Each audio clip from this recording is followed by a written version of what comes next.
सब सच कहिला मजाक जिन समझा तोहरे जवानिया पे होई आज कब्जा। सब सच कहिला मजाक जिन समझा तोहरे जवानिया पे होई आज कब्जा। ले उठाई सीधे ले जाइब पटाना छपी अखबार में हो। हाँ छपी अखबार में कलई है ताजा घटाना। छपी अखबार में कलई है ताजा घटाना। सब सच कहिला मजाक जिन समझा तोहरे जवानिया पे होई आज कब्जा।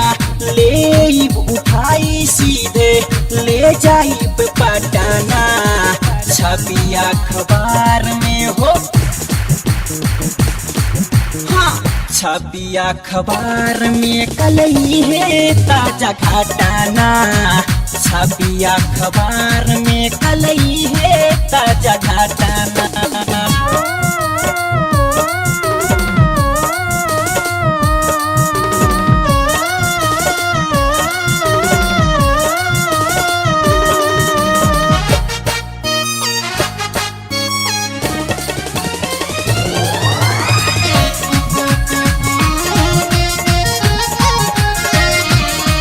तोहर देखी समान हमर डोले ईमान गोरी चढ़ल जवानी बा।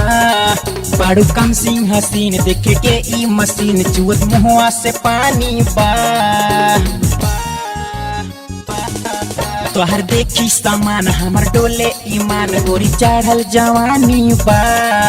बड़ू कम सिंह हसीन देख के ई मशीन चुअत मुहवा से पानी बा। ओ तने सताइब गोरिया भाव खा बुझे ताना छपी अखबार में हो। हाँ छपी अखबार में कलई है ताजा घटाना। छपी अखबार में कलई है ताजा घटाना।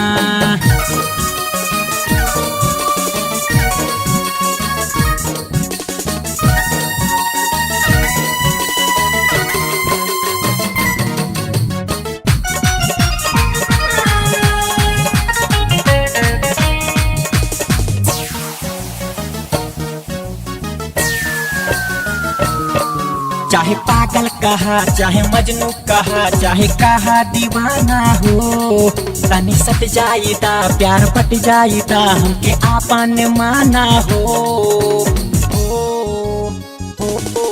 चाहे पागल कहा चाहे मजनू कहा चाहे कहा दीवाना हो।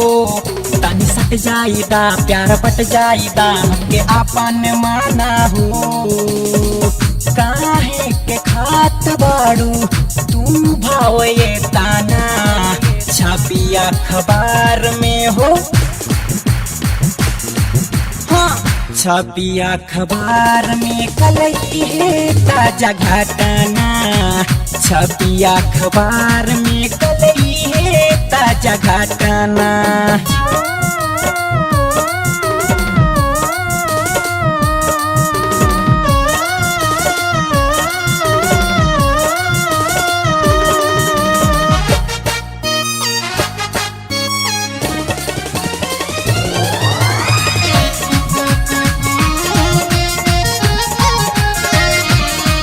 चाहे खंजर चली चाहे गोली चली चाहे लग जाई थाना हो। चाहे फट जाई बम तोहे छोड़ब ना हम पटिशन की दीवाना हो। चाहे खंजर चली चाहे गोली चली चाहे लग जाई थाना हो। चाहे फट जाई बम तोहे छोड़ब ना हम पटिशन की दीवाना हो। देख कि तोहारा में दाम बाट के ताना छपी अखबार में हो। हाँ छपी अखबार में कलई है ताजा घटाना। छपी अखबार में कलई है ताजा घटाना। सब सच कहिला मजाक जिन समझा तोहरे जवानिया पे होई आज कब्जा। ले उठाई सीधे ले जाइब पटाना छपी अखबार में हो। हाँ छपी अखबार में कलई है ताजा घटाना, छपी अखबार में कलई है ताजा घटाना, छपी अखबार में कलई है ताजा घटाना, छपी अखबार में कलई है ताजा घटाना।